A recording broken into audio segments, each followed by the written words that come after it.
I wrote earlier that copywriters and producers and graphic artists are having an unexpected boom right now, if for no other reason than because businesses are trying to figure out what they should and shouldn't say in their advertising. Conversations you're probably having in your business as well. So what's the answer? Well, here's a chance to eavesdrop in on the conversations that we're having amongst each other and having with our clients, conversations you ordinarily would only hear if you were sitting around the Wizards Roundtable. Today in Austin is Peter Nevland. He's going to be talking about the 4 things that need to be in every commercial, no matter what's going on in the world. In Toronto, Matthew Burns is looking at our changing media habits and whether or not this is the time to renegotiate your media buy. I'm Johnny Molson in Springfield, Illinois, and we are all from Wizard of Ads. We begin today with Peter Nevland, answering the question of what do your customers need to hear from your business right now? I think the answer is kind of it depends. At one thing, we can say a sense of normalcy and calm. People really need to get that, but how do they need to get that? Are you a doctor, or are you a heating and air conditioning company? Are you a jeweler? Are you a travel company? What do people need to hear from you right now depends, on which business you're in. If you're their doctor and you don't send them something explaining to them the symptoms of the coronavirus and at the same time while maintaining, giving them a sense of calm, because who do we look to give us a sense of calm when we're in a crisis? We'll look to the people who know about the crisis. So we think that'd be a doctor, right? So if you're a doctor and you don't communicate that to give people a sense of calm and normalcy, well, now you've heightened the crisis and you are not serving your customers well, right? So you're a doctor, you need to say that. Yeah. If you're the heating and air conditioning guy, and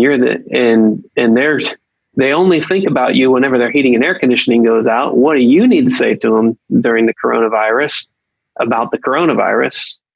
Nothing. Mostly, unless they're asking about it. That's a real interesting point, yeah, because when we're talking about a long-term brand, we're not talking about somebody who's hearing the ad and making a purchase today, or seeing the ad and making the purchase today. That's at some time in the future. And right. So really you're talking to the future person who's going to use that product or service.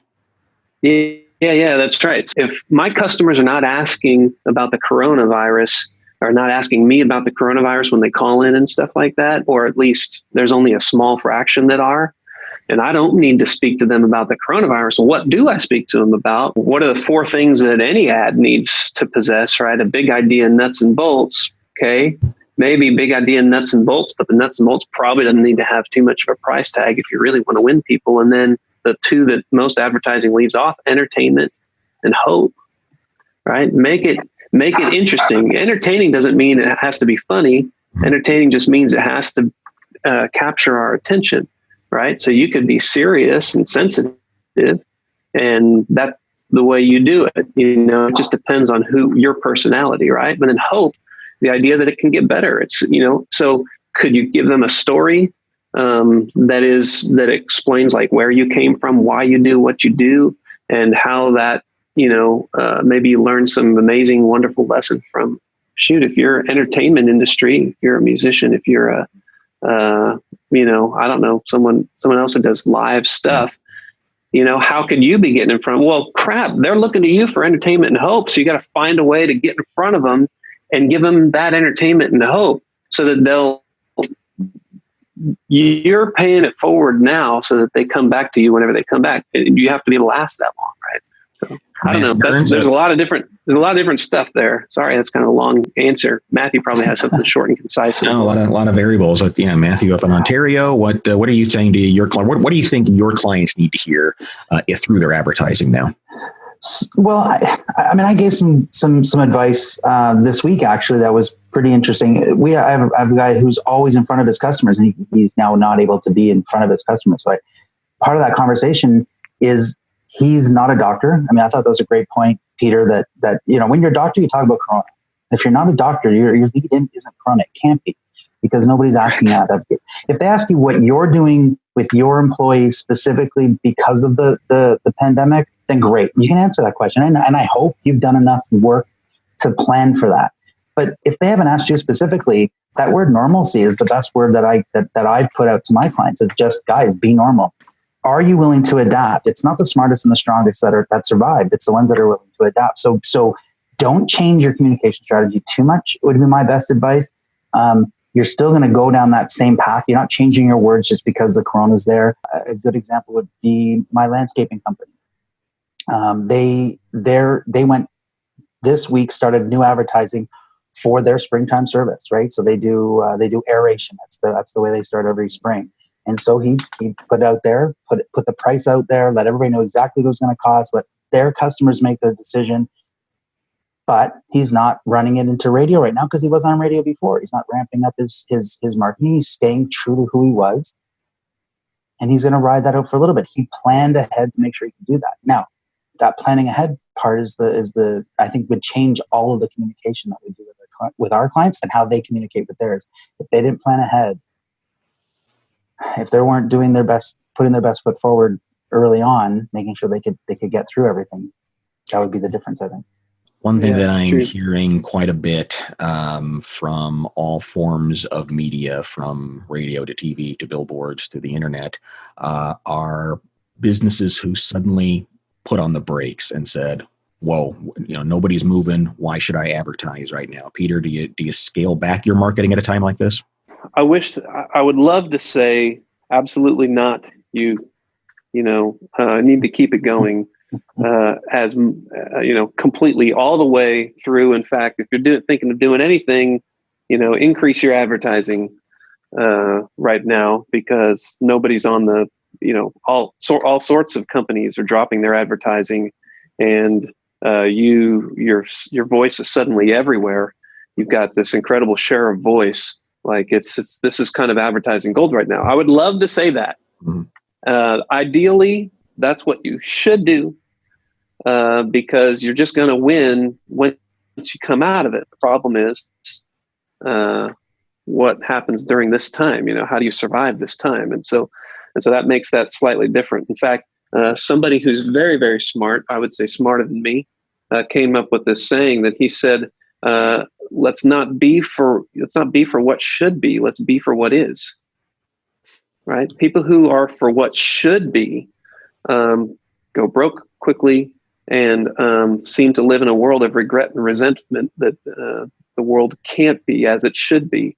Well, the world that is people have limited budgets, and you've got to do as a business owner what is going to help you. What is the most that you can advertise but still survive in what survival means to you? And if that means you have to decrease your advertising a little bit, remember the ideal is that keep advertising as much as you possibly can right now, because it's going to pay off hugely, especially if you say the right things like we were talking about. Mm-hmm. But if you have to decrease a little bit, well, try to decrease it as little as possible. If you have to shut it off entirely, try to find some way to use your time to advertise during this time right now, because whatever you're going to do is going to be seen and heard more, and just make sure that it's the types of thing that's going to really give people that sense of normalcy and calm, like Matt was talking about.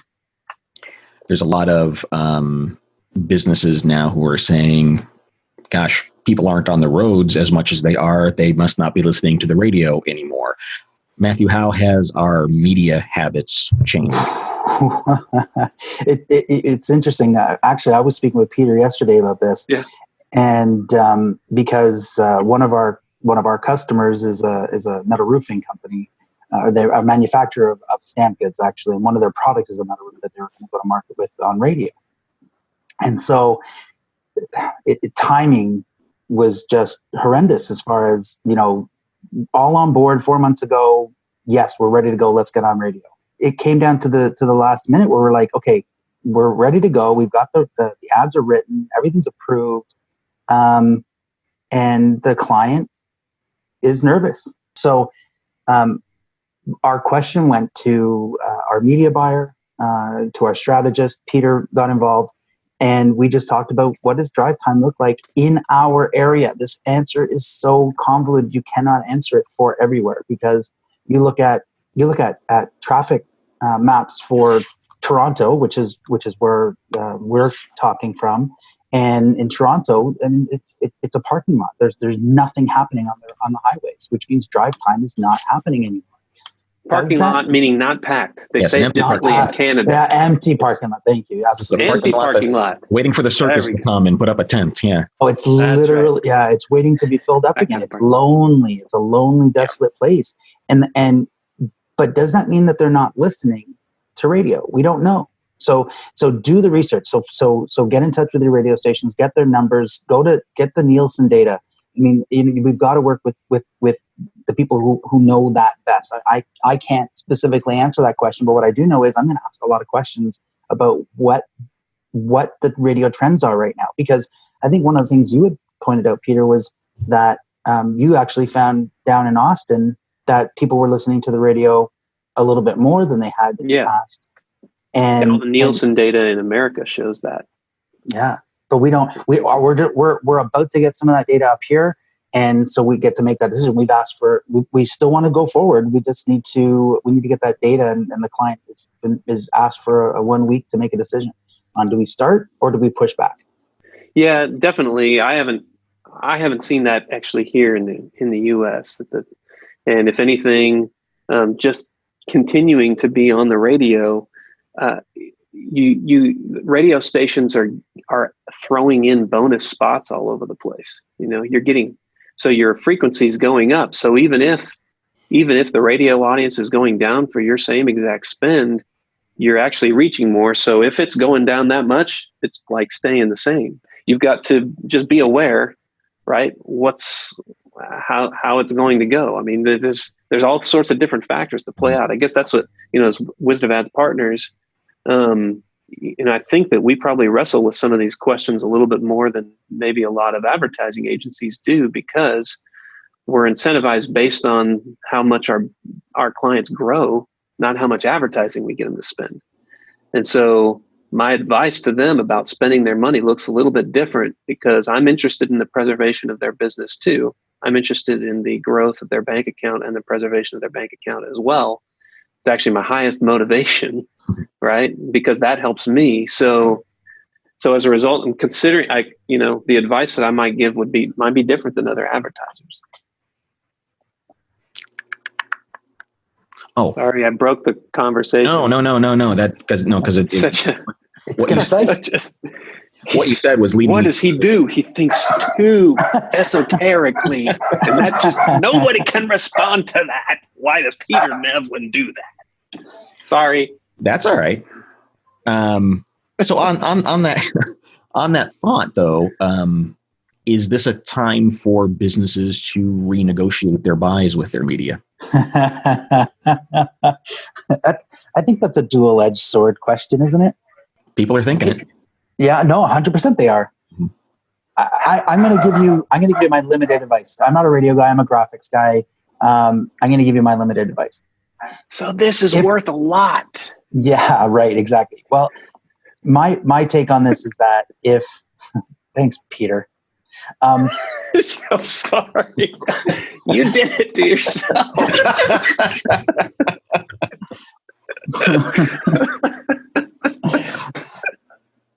Is that if you're already on radio, you should be definitely talking to your radio station to see what they'll do for you. If you're not on radio, you can definitely negotiate. It's one of those things where if you come in going, oh, you got to give me discounts, everybody's hurting.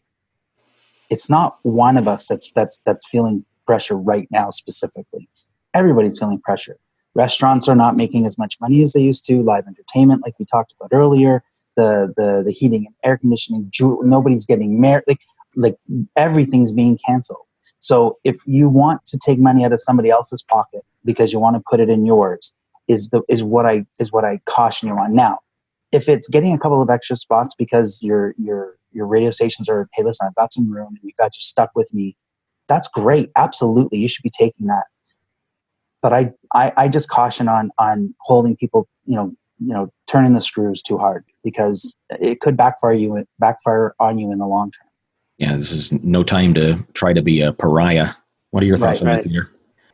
If you behave as though all media sales reps are the scum that you believe they are, you're going to end up with those types of relationships with them. And you might even get lower rates here and there or whatever. But if you're talking about the business owner, how you take advantage of another business, these other human beings in this time, or how you just work with them and maybe find a way to help them out, you're creating valuable long-term relationships that's only going to be a benefit. You don't know when you're going to need help.